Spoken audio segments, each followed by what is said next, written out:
E aí, gente, vamos lá falar sobre o que é real e o que não é tão real assim no filme Back to Black, a cinebiografia de Amy Winehouse. Antes de continuar, porém, algumas ressalvas importantes para você entender a ideia desse vídeo. Não pule e, se pular, não reclame nos comentários, e se reclamar é porque você pulou. Para esse vídeo foi utilizado várias entrevistas e foi também utilizado o documentário Amy, belíssimo documentário, e o livro Minha Amy, escrito por Tyler James, que conviveu com ela durante muito tempo, sendo seu melhor amigo e confidente. Inclusive, não foi utilizado pelo filme, tanto o livro quanto o próprio Tyler James, né? Como se orbitasse ao redor de Amy apenas 2 ou 3 pessoas. Pode perceber isso no filme. E muito do que o Tyler escreveu no livro também não pode ser usado porque não teve a sua autorização. Outro ponto, esse tipo de filme faz uma romantizada da vida real e alguns fatos são alterados para se encaixar melhor na narrativa e até para agradar mais um determinado tipo de público. Eu trago verdade ou ficção como um serviço informativo para as pessoas que se perguntam sobre o que aparece no filme e como é aquilo na vida real. Nenhum filme vai ser melhor nem pior por ser precisamente histórico. Esse vídeo não é uma crítica, longe disso, tá? A crítica tá na descrição. Essa sim tem um monte de coisa lá para você refletir. Ficha técnica rapidinho antes da gente continuar. O filme tem a direção de Sam Taylor Johnson, que ela fez 50 Tons de Cinza e que já se aventurou no mundo das cinebiografias, mais precisamente O Garoto de Liverpool. O roteirista do Garoto de Liverpool, inclusive, faz também aqui o roteiro desse filme. Ele mostra um pouco sobre o início da sua carreira, a relação conturbada com Blake, até o final da vida marcado pelo consumo de álcool e outras substâncias químicas. Agora sim, vamos lá para as perguntas que ficam na cabeça após assistir Back to Black. Já adianto que o vídeo tá repleto de spoilers, por motivos óbvios, é um vídeo gigante, então pegue aí a pipoca ou pelo menos um cafezinho para me acompanhar em paz. Vamos lá, esse daqui é mais um Verdade ou Ficção.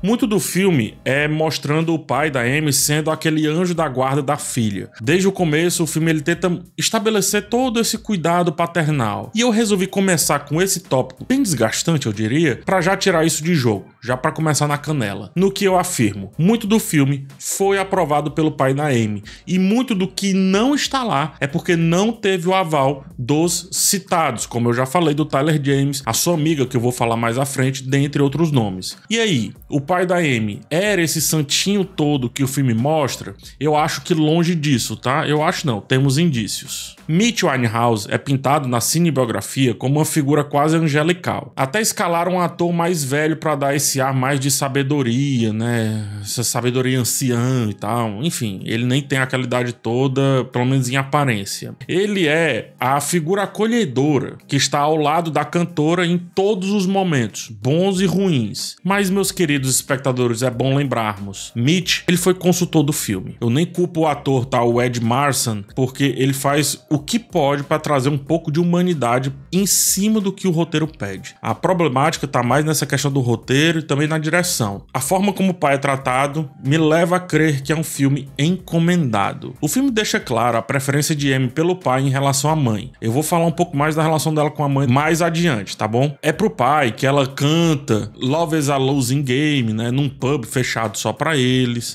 Logo após, no caso aí, sair da reabilitação como se fosse um agradecimento e tal. Dá a impressão que só ele era capaz de salvá-la. Não à toa temos cenas que beiram o patético, como aquelas em que ele fica revoltado ao encontrar a maconha da filha e ao esconder um cachimbo de crack, para informar inclusive que ele tinha consciência do consumo de drogas dela e não aprovava aquilo de maneira alguma. Outras fontes sugerem, porém, que ele era condescendente disso. E tem um ponto sobre a reabilitação que vai deixar isso mais claro. Chego já. Até mesmo o controle sobre a carreira dela é tratado de maneira subjetiva, como acontece ali quando ele vai defendê-la no momento em que ela discute com companheiros que pretendiam traçar planos comerciais mais audaciosos. Tem também um momento em que ele fica um tanto surpreso ao descobrir que Amy se casou com Blake sem a sua presença, sem a sua permissão, e cai de joelhos do lado de fora do bar, em que ele estava antes ouvindo a música, ele tá lá lamentando aquilo tudo que você fez, talvez? Estaria ele preocupado por perder o controle da sua maior fonte de riqueza ou apenas uma tristeza natural de um pai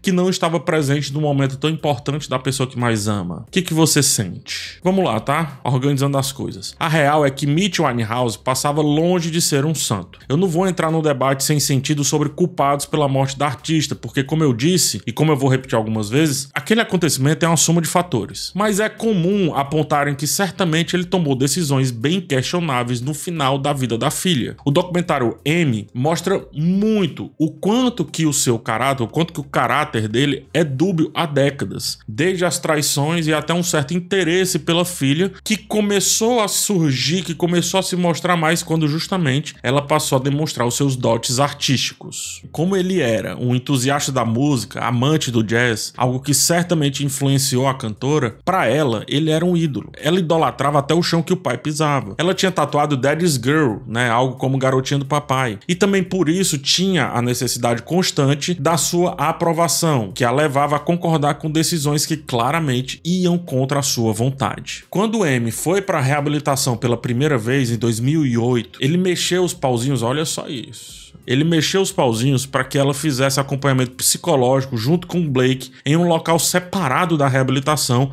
algo que era considerado antiético no tratamento. E não só antiético, perigoso, porque ela estava querendo se livrar e ia justamente pro cara que atraía para isso. Enfim, tem mais. O processo da reabilitação foi interrompido antes do prazo previsto porque Mitch, seu pai, que era responsável pela agenda dela, exigiu que a nova turnê fosse iniciada logo. Então ele não a deixou concluir o tratamento de desintoxicação completamente, coisa que o filme não mostra e nem sugere. Em 2009, quando a artista estava reclusa na ilha, né, que ela ficou lá reclusa, o pai revela que havia passado 6 meses sem vê-la e grava um vídeo revelando estar empolgado pelo reencontro e etc. E quando ele chega no local, ele faz algo um tanto quanto estranho para quem queria apenas ter a sua intimidade preservada com a filha. Ele leva uma equipe inteira de filmagens para registrar todos os momentos, mesmo sabendo como a filha estava e que ela precisava de reclusão. Veja bem, eu não duvido que ele prezasse pela vida da filha, mas ele sentia, mesmo que minimamente, um pouco de falta do espetáculo que estava acostumado a viver quando a carreira da filha estava em ascensão, decolando. Em imagens documentais dá para conferir ele mesmo tirando fotos de Amy com fãs na praia, coisa, repito, que ela não gostava. Ela verbalizava o incômodo por sentir que as pessoas estão zombando dela e ele lá, né, aumentando aquilo dali, fortalecendo aquilo dali, tentando inclusive diminuir o sentimento dela, dizendo, isso é bobagem, você é uma pessoa pública. Ou seja, ele estava usando a filha do jeito que o filme usa, que é como um objeto. Mitch, inclusive, é muito crítico ao documentário de 2015, mas não é crítico ao filme de 2024, veja só você. Durante entrevista para o jornal britânico The Guardian, Mitch criticou bastante a abordagem do diretor Asif Kapadia, que é do documentário, e informou o desejo dele de fazer o próprio filme da filha, segundo ele, considerando que o documentário vencedor do Oscar não cumpriu o papel de contar a história da Amy corretamente. Ele nunca fez esse filme de fato, abertamente. Mas não seria Back to Black um filme sobre a sua visão daquilo tudo? Porque parece. Uma fala marcante de Amy é que ela queria ser lembrada pela voz. Ela é, pelo menos pela gente. Disso a gente não tem a menor dúvida.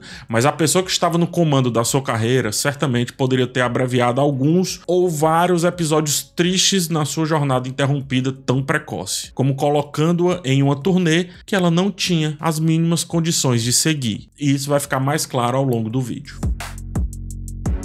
Só uma pausa antes de continuar, porque se você tá gostando desse vídeo, tá achando interessante a busca por informações que vão além do que está diante dos nossos olhos, saiba que tudo é questão de estudo, tá? Como eu li o livro aqui, assisti o documentário, organizei essa entrevista, enfim, é tudo questão de ir atrás além do que não é óbvio. E se você tem essa curiosidade e abre um sorriso quando descobre algo novo, então o seu lugar é a Alura, a maior escola de tecnologia do país. Lá você encontra mais de 1.400 cursos com formações completas para quem quer fazer a transição de carreira ou simplesmente aprofundar os conhecimentos. Alura, muito obrigado por patrocinar esse vídeo gigante. A Alura está há mais de uma década capacitando profissionais de nível altíssimo aqui no Brasil e também no mundo. E na semana do aniversário de 11 anos, é ela quem dá presente para você. Até o dia 19 de maio de 2024, quem fizer a matrícula aqui no link na descrição ganha 20% de desconto. Lembrando que com uma única matrícula você ganha acesso a todos os cursos e todas as formações que tem por lá no catálogo deles. É uma oportunidade única. Imagina só o tanto que a sua mente pode expandir com o que tem na Alura. Já pensou, bicho? Mas corram, porque esse desconto exclusivo só vale até o dia que eu falei. Depois você pode usar aí sim o meu cupom PHSantos, ou então alura.tv/PHSantos e tem 15% de desconto, coisa que também é muito bom. Não é 20, mas é 15. Mas vamos lá, vem pro aniversário da Alura, não vamos faltar essa festa, tá? Uma festa com anfitriã que inclusive dá uma lembrancinha tão generosa como essa, eu garanto que você não vai encontrar coisa igual. Agora vamos voltar ao vídeo. Amy Winehouse tinha uma relação tão distante com a mãe? Não era bem assim como o filme mostra. Quer dizer, como o filme não mostra. O filme deixa claro que a cantora tinha uma proximidade maior com o pai e com a avó, que eram entusiastas da música, assim como ela, e por isso ela ficava encantada. Nos minutos iniciais, a gente confere o pai deixando-a na casa da mãe, de quem se separou ainda na infância da filha, e a reação de Amy é como se fosse um fardo ter que voltar pra casa. Ela só aparece com a mãe uma vez, inclusive. A mãe ali quietinha, na cama, dá um sorriso discreto pra filha, dá um beijinho no rosto, mas pouco sinal de muito afeto. Mas por final a gente confere a mãe abraçando a filha ao receber o Grammy, né? Só que a personagem não tem direito nem a um mísero diálogo. Lembra de quem é esse filme, né? Quer dizer, lembra quem aprova esse filme, né? O pai. Mas enfim. A verdade é que Amy tinha sim uma boa relação com Janice Winehouse, a sua mãe. Inclusive no próprio filme da mãe tem isso, que é o Minha Amy, que só não utilizei como fonte porque eu não li todo, mas eu li um pouquinho dele. A questão é que por conta da timidez, a mãe fazia poucas aparições públicas, e por sofrer de esclerose múltipla, uma doença degenerativa sem cura, a própria cantora fazia questão de poupá-la de exposições com o intuito de preservá-la. A decisão do filme pode tanto ser porque realmente ela era discreta, mas ao sequer abordar a motivação disso, ou seja, falar sobre isso, eu coloco mais na conta de ser um filme passapanista do pai do que qualquer outra coisa. Agora sobre a avó dela, né? O filme aborda um pouco mais a relação com a avó. E a pergunta que eu deixo é, ela era mesmo tão próxima da avó que tinha grande influência na sua vida? Sim, mas calma. Back to Black mostra que Amy, desde jovem, tinha a avó paterna, a Cynthia Winehouse, como a principal amiga e confidente. Como Cynthia havia sido cantora de jazz, como o filme deixa claro através da cena em que elas ficam ali conferindo fotos antigas, a avó realmente foi a grande inspiração para a neta seguir ali os seus passos dentro da música. Ela chegou até a ensiná-la a usar cartas de tarô, coisa que a Amy Winehouse também curtia. A avó, que inclusive levava o nome artístico de Cynthia Levy, chegou até a namorar o famoso saxofonista de jazz, o Ronnie Scott. Ela morreu vítima de um câncer no pulmão em 2006, 5 anos antes da morte da Amy. E de fato, ainda dentro desse assunto, a tatuagem no braço direito da Amy é em homenagem à avó, como o filme realmente mostra. É uma figura dela jovem e o seu nome está escrito do lado. As cinzas de Amy foram enterradas em um cemitério em Edgware, no norte de Londres, junto com as cinzas da avó. Na lápide está a homenagem, abre aspas, em memória amorosa de Cynthia Levy e sua amada neta Amy Jade Winehouse, fecha aspas. Mas aqui tem um ponto. O filme utiliza a morte da avó como uma catapulta final de todos os problemas com drogas e álcool da Amy. O que não é bem assim. É até feio como o filme relaciona as duas coisas diretamente, quase que intrínsecas. É ruim para a memória da avó, é ruim para a memória da relação das duas. Amy já vinha com essas questões tinha um tempo. É evidente que um trauma agrava a situação, mas daí a ser o grande e quase único fator como o filme aponta, não é nem um pouco sensato.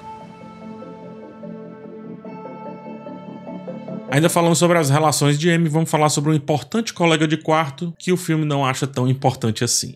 O filme mostra rapidamente uma moça que dividia casa com ela, com a Amy na juventude. Essa moça existiu mesmo, é de verdade? Sim, existiu, mas daí também vai um puxão de orelha no filme, tá? Quando Amy já saiu da casa da mãe, a gente a vê morando numa casa em que tem a sua própria máquina jukebox, o que isso também é verdade. Todo esse trecho é muito rápido e diria muito áspero também, no que aparece lá uma garota que fala algumas coisas rápidas, mas não recebe nenhum desenvolvimento do roteiro. Essa pessoa é a Juliette Ashby, também cantora e melhor amiga de infância de Amy, coisa que o filme negligencia a favor de outros revisionismos já comentados. A Juliette, inclusive, não aprovou a sua imagem sendo utilizada plenamente pelo filme. Além de terem dividido um AP por um bom período antes do sucesso, elas formaram uma dupla de hip hop chamada Sweet and Sour, inspirada no grupo feminino de rap Salt and Pepper. Outra Outra coisa que o filme escolhe deixar de fora, que poderia mostrar um pouco mais das qualidades musicais de Amy desde muito novinha. Inclusive tem vídeo delas no YouTube. Elas se conheceram aos 4 anos na escola e continuaram próximas até os últimos dias de Amy, mesmo nos momentos mais difíceis. Juliette, dizem, estava com Amy dias antes de quando ela tirou a sua vida. E se repararem bem no vídeo real da premiação do Grammy, Juliette estava lá na primeira fila junto com os pais da amiga. Assim como Tyler James, ela é negligenciada pelo filme porque não autorizou. Tanto o nome dela quanto o nome do Tyler estão listados no IMDb apenas como o primeiro nome, que é para não gerar nenhuma questão de direito autoral. Até porque Tyler tem um livro escrito sobre, conforme eu já falei. Ou seja, quem aparece tem autorização e quem não aparece não concorda com o filme. O pai concorda,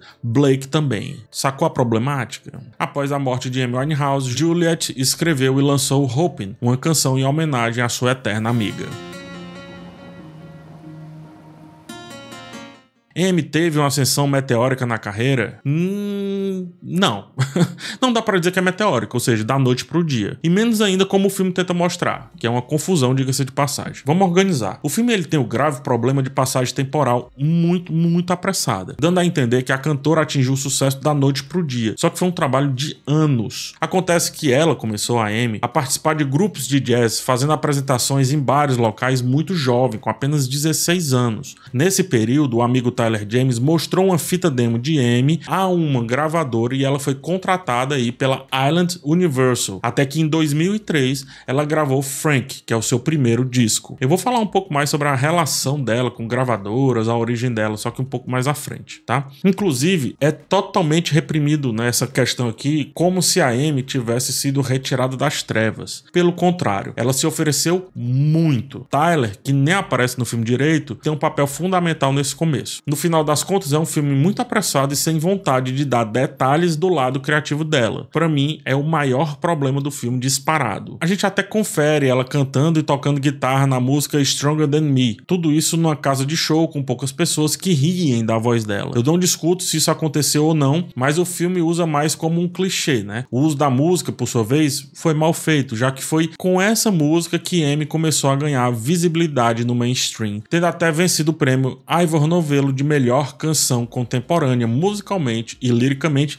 em 2004. Percebe como não tem nada de meteoro?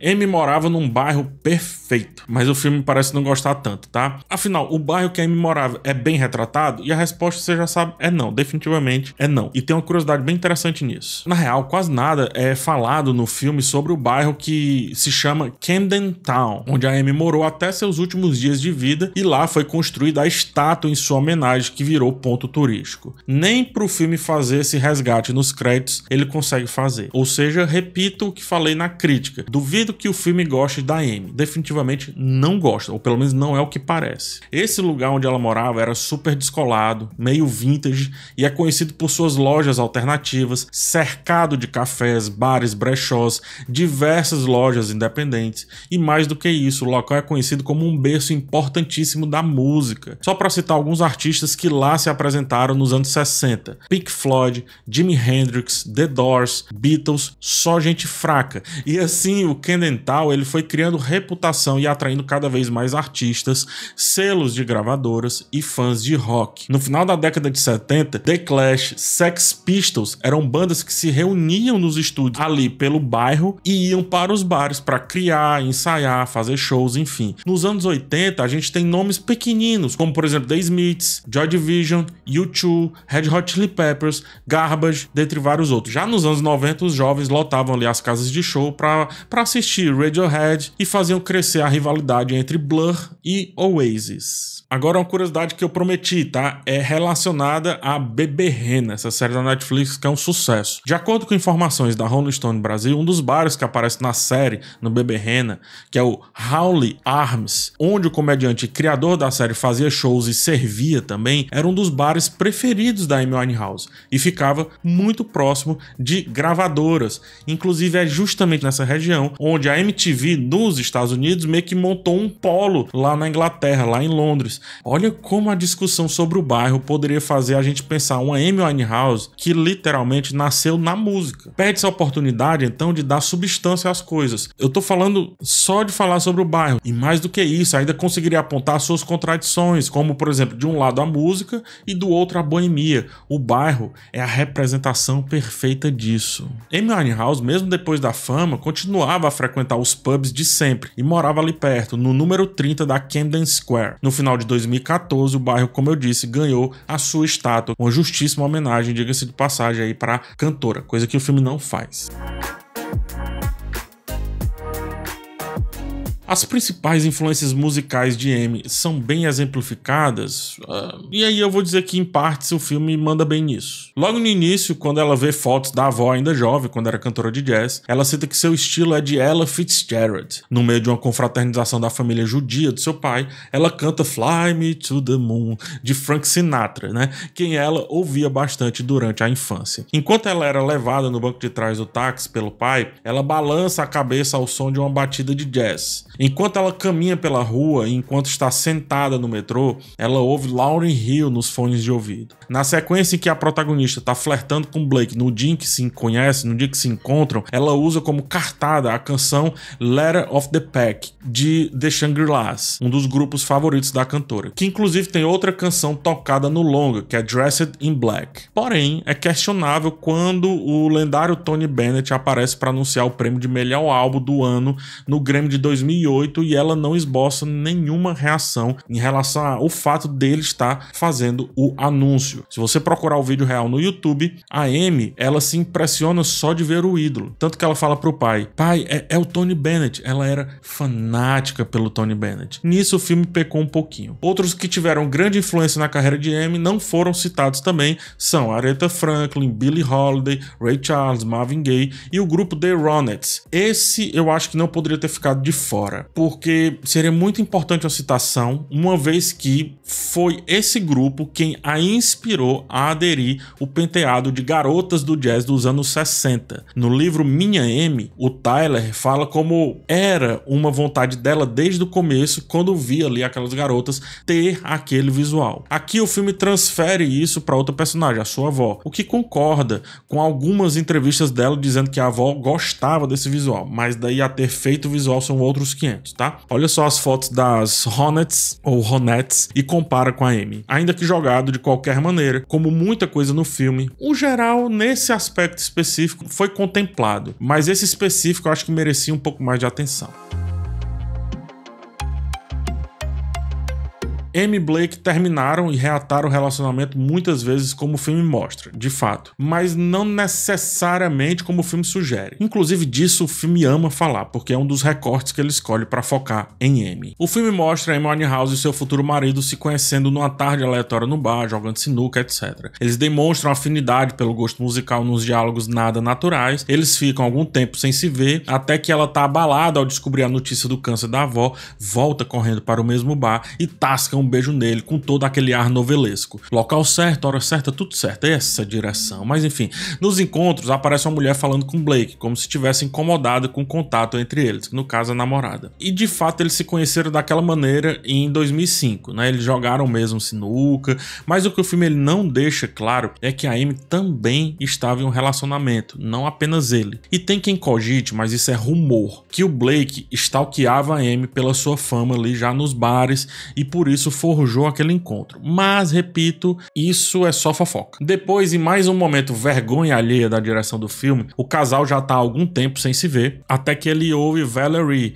tocando na rádio ou passando na TV, enfim. E aqui um parênteses, tá? Muitos não sabem que Valerie se trata de um cover de uma banda chamada The Zutons, que se popularizou pela voz da Amy. Fecha parênteses. Aí, ao ouvir a música, o amigo dele fala assim, aí, cara, acho que tu tem chance com ela. E aí corta e a gente percebe percebe a Amy correndo em câmera lenta para reencontrar o seu amado. Essa cena dela correndo, por sinal, é também outra cena bizonha. É a cena que tá na abertura e já deixando claro que essa história de amor cheia de percalços é o mote principal da narrativa aqui. Vou pra vida real. Na vida real, eles realmente estavam há algum tempo sem se verem, mas a Amy, ela tava em reclusão na ilha caribenha de Santa Lúcia, até que ele vê, através dos tabloides, um flagra de um paparazzi dela beijando um cara desconhecido e decide terminar com ela depois disso. Pelo menos ele alega em entrevista no documentário M que essa foi a razão, mas com certeza existia muito mais coisas por debaixo dos panos no relacionamento que, enfim, sabemos, nada saudável. Entre muitas idas e vindas, só oficializaram a união em 2007, numa cerimônia discreta, custando apenas 65 euros, e terminaram 2 anos depois, em 2009, coisa que eu vou falar sobre aqui ainda nesse tópico. E sim, então, como o filme mostra, foi uma reunião bem discreta, né? Foi um casamento bem discreto. Aí com eles próximos novamente, e agora com Amy totalmente afeita às drogas, Blake é preso, o que também é um fato, e aproveito para levantar outro ponto. Em entrevistas, Blake admitiu ter introduzido substâncias mais pesadas na vida dela, mas Amy já tinha experiência prévia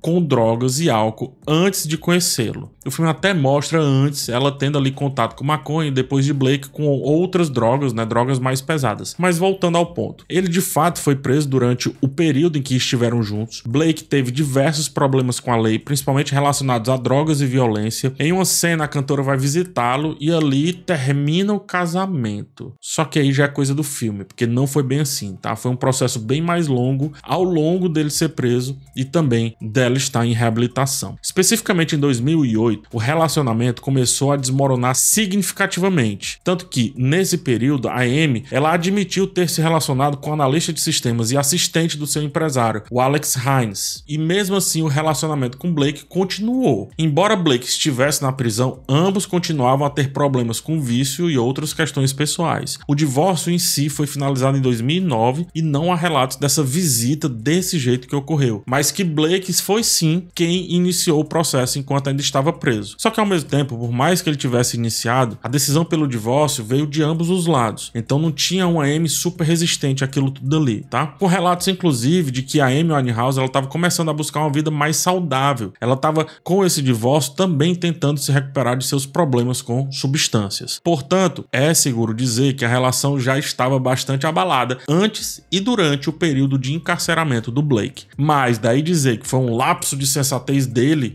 é o filme passando pano, coisa que ele faz demais. Não se engane, tentando inclusive fazer que, enfim, o filme faz do começo ao fim, que é colocar a Amy como aquela fera, né, como aquela pessoa que destrói a vida de todos que estão ao seu redor. Ainda sobre Blake, é verdade que ele agravou os problemas que levaram Amy até a morte? De certa forma, podemos dizer. Não tem como negar que a relação de Blake e da Amy foi muito intensa, por assim dizer, né? Com apenas um mês de namoro, Amy tatuou o nome dele em cima do seu esquerdo, como mostra o filme. O filme faz parecer que foi no dia seguinte, mas beleza, licença poética. E como nada no filme tem sutileza, momentos antes de sua morte, quando tá sozinha no quarto, e aí Amy olha pra tatuagem no espelho, começa a cantar lá a música Tears Dry on Their Own, e muita gente, incluindo fãs, imprensa e até parte da família da cantora, colocam o relacionamento como a principal culpa da partida precoce. Tanto o lance das drogas, a relação com o pai, que eu já falei, quanto as brigas com Blake, a bulimia, que eu também vou falar, e também os problemas com a fama, é o que eu acho que define essa equação. Então ficar só jogando num ponto específico é muito pouco. O filme até aborda um tanto quanto disso, quando, antes de conhecer Blake, mostra um pouco da personalidade rebelde de Amy, seu quarto sempre cheio de cigarros, ou dando uns goles ali, enquanto canta Fuck Me Pumps, lá num bar em Dublin, no qual, na saída, ela acaba agredindo um fã ao pedir um autógrafo. Já com Blake, tem uma cena em que ela dedica pra ele a canção There Is No Greater Love. Isso acontece numa casa de shows lotada, e em seguida ela sai correndo sem rumo,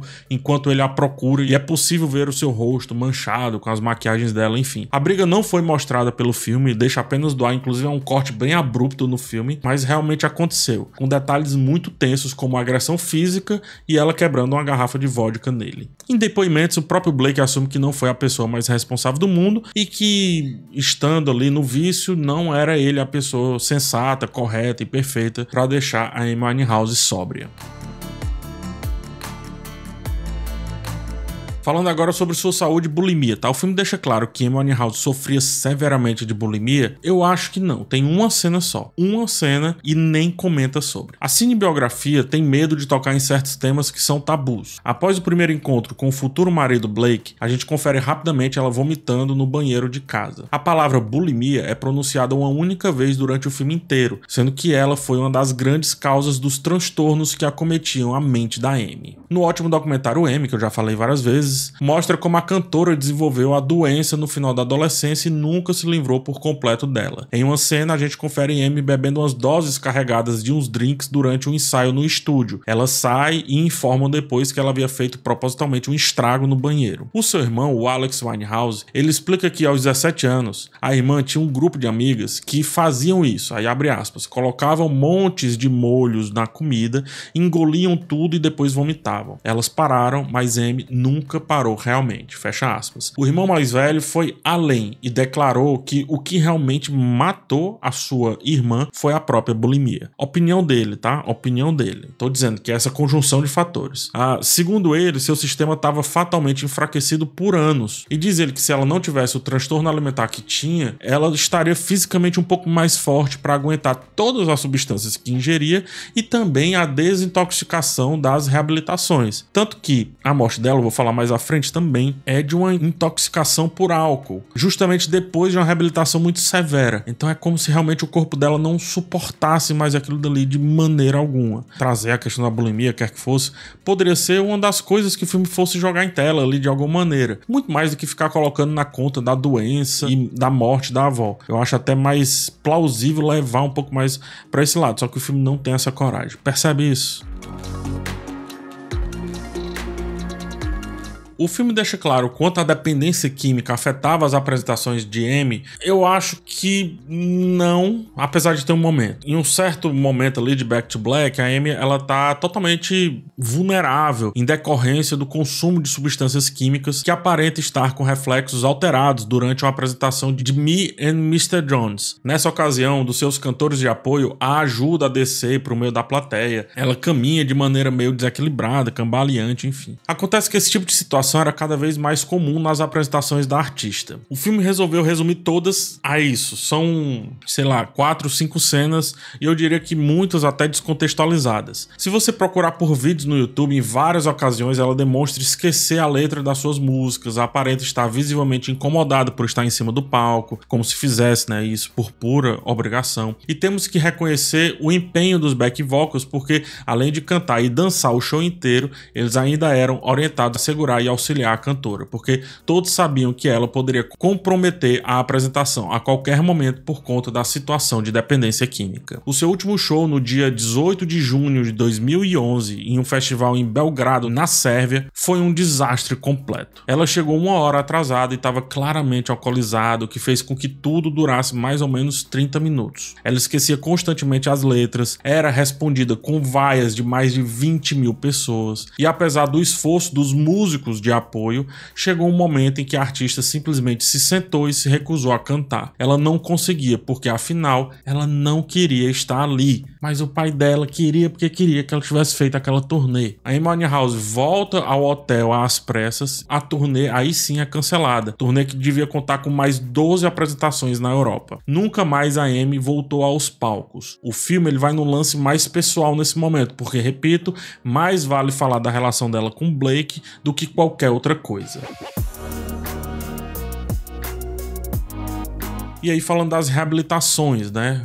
O filme mostra só uma reabilitação. E não foi só uma, foram 3 no mínimo, tá? Uma das canções mais emblemáticas da Amy, Rehab, hit de 2006, tem no refrão traduzido algo como: eles tentaram me fazer ir à reabilitação, eu disse não, não, não. De fato, muitos amigos, incluindo o antigo empresário o Nick Szymanski, tentaram fazer com que a cantora buscasse tratamento por volta de 2005 já. Percebe que em 2005 é quando ela conhece conhece o Blake e ela conhece o Blake como sendo uma comum no bar. Mas enfim, tá vendo como o contexto do filme é todo tosco? Essa primeira reabilitação que eles queriam seria por alcoolismo, tá? Porém, ela só foi a reabilitação pela primeira vez em 2008, que aparentemente é aquela que o filme mostra. Se você notar, Rehab, a música cantada no filme, inclusive, no tempo que o filme coloca, nem condiz com o que o filme mostra, porque foi ela quem pediu para ir à reabilitação e antes ninguém havia tocado nesse assunto.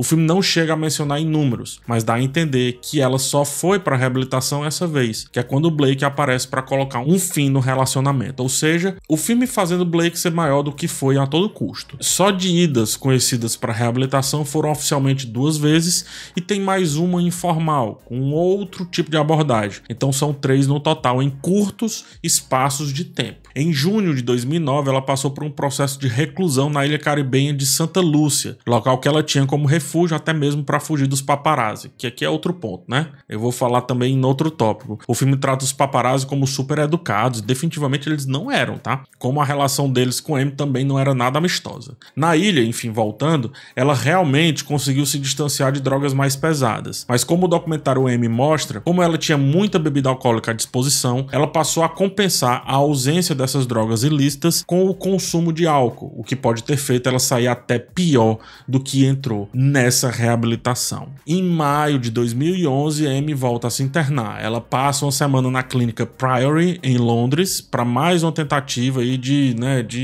se curar. O filme salta tudo isso e condensa numa cena só. Praticamente é uma cena só. Ela debaixo de uma árvore, compondo, etc. Só isso. Essa internação, a de 2011, era o objetivo do seu pai e também do seu agente para deixá-la em condições de enfrentar uma turnê pela Europa. Aquela turnê que não deu muito certo e também a reabilitação que seu pai parou no meio do caminho. E como sabemos, no dia 26 de outubro de 2011, ela foi encontrada morta em sua casa. O laudo consta intoxicação por excesso de álcool. Ela havia passado semanas de abstinência, mas ao voltar a beber, a superdosagem teria causado um coma alcoólico, resultando em uma parada respiratória. Segundo o relatório, a cantora tinha em seu sangue 5 vezes a dose de álcool permitida para dirigir na Inglaterra. O limite legal é de 0,08, enquanto a amostra de Amy Winehouse mostrava 0,4%. Em seu quarto foram encontradas 3 garrafas vazias de vodka, sendo 2 grandes e uma pequena. Não consta lá o registro de drogas ilegais em seu organismo. Em alguns momentos vemos Amy Winehouse incomodada com a presença de fotógrafos em busca de um registro seu. Isso é visto de maneira explícita na tal cena em que ela sai correndo após uma briga com Blake num show, em que eles precisam se esconder numa loja de conveniência e depois saem andando ali pelas ruas de Londres. No final, ela manda um "Eu amo vocês" para os jornalistas de plantão na frente da sua casa, como se estivesse mandando o último recado para o mundo. De fato, os paparazzi eram uma pedra no sapato da cantora, mas se formos comparar com a vida real, o que vemos ali são 3 ou 4 gatos pingados e não era assim. Tudo no filme é muito menor do que de fato era, menos o carinho do pai dela.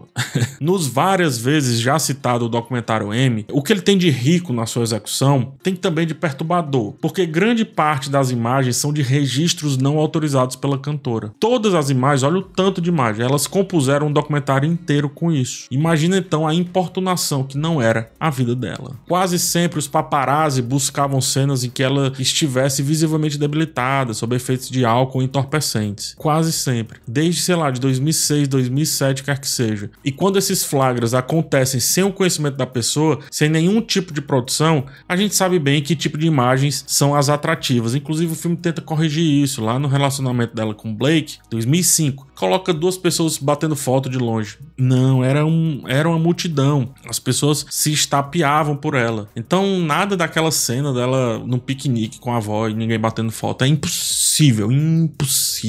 Era comum também ela ser flagrada correndo e pulando muros de jardim para tentar escapar dos fotógrafos. Ela chegou até a ganhar uma ação judicial proibindo que os paparazzi chegassem a 100 metros da sua casa. E ao mesmo tempo que dá dó vê-la num estado muito terrível, em várias situações como ela foi registrada, muitos veículos se aproveitavam daquilo para difamá-la, para diminuir o seu valor como artista e para diminuir até também o seu valor pessoal, que é como o filme faz. O filme, portanto, é um grande de um paparazzi. Tem um livro chamado Amy, A Life Through the Lens, né, A Vida pelas Lentes, que é da dupla Darren e Elliot Bloom, dois fotógrafos que seguiam Amy dia e noite, só que eram, né, contratados por ela. Eles citam que chegaram a emprestar dinheiro para a artista e serviram como guarda-costas em diversos momentos, além de ajudar os empresários de Winehouse a encontrá-la quando ela sumia. Se duvidar, o enfoque da mídia seria bem mais interessante para mostrar as contradições de Amy, coisa que o filme preferiu fazer usando Blake e o pai. As críticas foram ficando cada vez mais pesadas pelos veículos de comunicação com o decorrer dos anos. Muitos noticiários, talk shows e canais ainda embrionários na internet caíam em cima da cantora por conta do seu estado durante os shows. Já era tão natural que muitos humoristas deitavam e rolavam com piadas de extremo mau gosto, zoando a situação da artista e transformando ela numa caricatura de deboche. Ela virou um meme antes dos memes, e isso vindo, vale frisar, por conta de uma doença, que é a dependência química.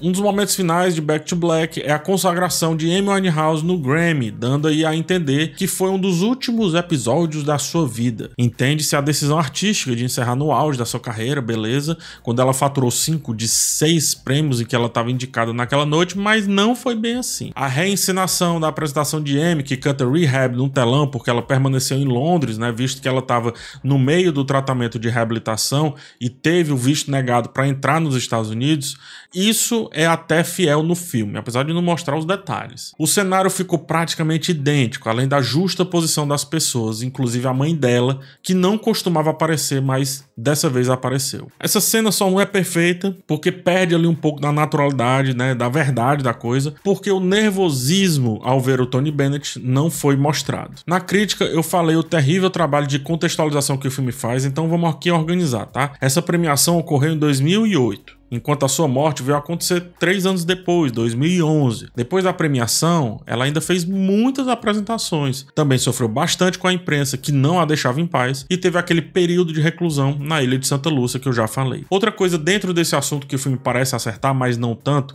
é que a Amy realmente morreu em casa, é fato. Mas diferente do que o filme deixa a entender. Dizendo que ela partiu olhando pra tatuagem, com o nome do Blake no seio. Tudo indica, inclusive, que a vida da Amy já tinha andado. Tyler, no livro, né, o amigo dela, fala isso. Tanto que ela estava namorando o diretor de cinema, que é o Reg Travis. Mas sim, como o filme mostra, Amy foi encontrada morta na sua própria cama pelo seu segurança, o Andrew Scott, que segundo ele, a cantora havia passado a noite inteira assistindo TV e ouvindo música. Um episódio importante na reta final da sua trajetória foi quando gravou a belíssima canção Body and Soul, ao lado justamente de Tony Bennett, que eu já falei várias vezes por aqui. A gravação ocorreu em março de 2011, 3 meses antes da sua morte. Nas imagens, ela demonstra um pouco de ansiedade por estar na companhia do seu ídolo, que a deixa mais tranquila ao falar para se sentir como se estivesse numa apresentação de jazz. O filme passa por isso muito batido de novo, porque a família de Bennett não autorizou usar a sua imagem para além do que já foi utilizado. Como mostra o documentário já citado 1000 vezes, o documentário M, pessoas próximas a ela dizem que ela sentia leveza após a parceria que teve com Bennett. Até viajou para o casamento do ex-empresário Nick Szymanski e falava em retomar a carreira com apresentações intimistas de jazz, só por diversão. Também tinha vontade de criar uma escola, tinha uma certa vontade de se conectar com aquilo que ela sonhava lá no início da sua carreira. Porém, certas pessoas, seu pai, insistiram em mais uma turnê grandiosa e tudo degringolou. Absolutamente tudo.